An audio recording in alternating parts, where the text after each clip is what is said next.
Guys, it's Gino coming at you with four dogs I really like this week. Before I get started, it's really this easy, guys.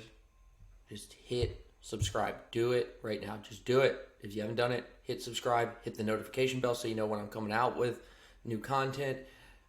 Like the video and then leave me a comment on this video.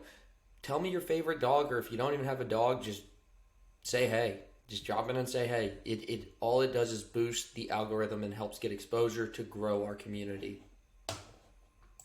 Before I get started, I want to give Clint from the Die Hard MMA podcast a shout out. He was very transparent. Didn't have the best week, but I thought it showed a lot of confidence in the fact that he was able to say, hey, I didn't do that great here.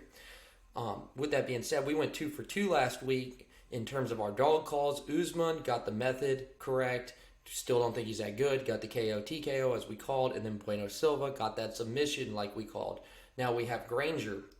We ended up actually fading her in DraftKings, but she was a dog call. We faded her in DraftKings because I used this model back here. It's based off the projections provided by DFS Army. And I go with a model that follows standard error, standard deviation, bunch of nerdy math stuff. And so it told me that she wasn't projected good enough and that the favorite was actually projected well. On top of that, McKenna was only projected 12% ownership, so it was a nice leverage play on DraftKings. Sakai, again, Sergey was projected better, so we went heavier on him in DraftKings based off that model. But Sakai we still bet, and we did not win that, and that's okay because we learned from it, we watched, and we see where we went wrong. Tyson Nam, the under 2.5 is minus 125. He's gone the distance versus Matt Schnell, Kai Kara France, Zalga Sumagulov. Good fighters. He's fighting a Osborne who's been finished by experienced guys before in Kopp and Kelleher. I like him to get it finished here, but I'm going to call it under 2.5 and Tyson Nam. Probably do a little same game parlay, but I'm going to load up on the fight. I see it scoring well, and Nam is plus 205, which I think it's a little disrespectful to an experienced guy like that fighting Osborne. Now, Osborne's good. I can see why, but, let's put some respect on Nam. I think he can get it done here.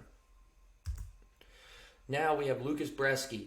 This fight is going to end early. I think this is a duty fight, but for DraftKings, it could score well. I'm not betting it. I'll bet the under plus 135. I think that'll be nice set at 1.5 because I think these two powdered donuts are going to collide into each other. And, well, I got to say, Bresky's really not a powdered donut. He's actually outsized here. And to that note, I see him coming out and just going for the finish quick. And if he does that, he can get a sub, maybe get some takedowns, and get it done in the first round. So I do like him to score well. He has poor cardio and a lack of size. So if he gasses out, he could get knocked out. So, I like this fight to finish. This is a fight I'm going to be heavy on. Neither fighter is overly priced. And it's a crappy fight, so I don't see a lot of people being on it. Lasmin Lucindo. Okay. She's fighting Yasmin Huerga. Y'all let me know if I said that right.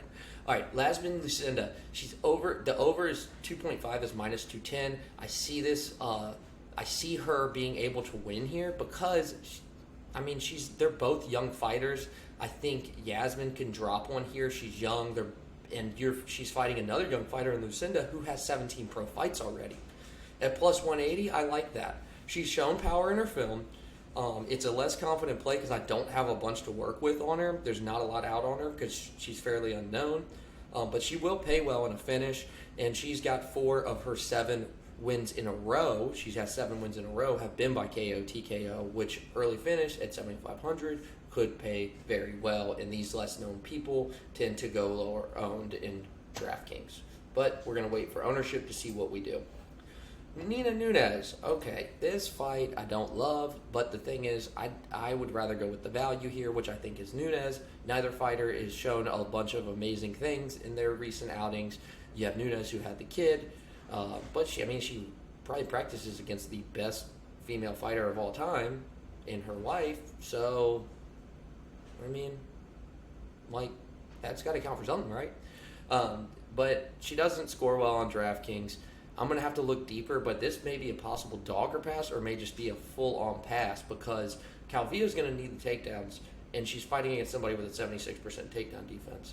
Now, the one thing to note about Nunes is she's finished she's been finished in 3, or I'm sorry, Calvillo has lost 4 of her last 5, and she's been finished in 3 of those with a submission loss. And Nunes could land a submission here and pay well, even though it's been a while since she's been able to do that. All right, guys. Hey, that's the video. I'm going to get you all the full card breakdown by tomorrow Eastern Time, early Thursday Eastern Time. If you have any questions, reach out to me. I'm on Twitter at TheRealGC9.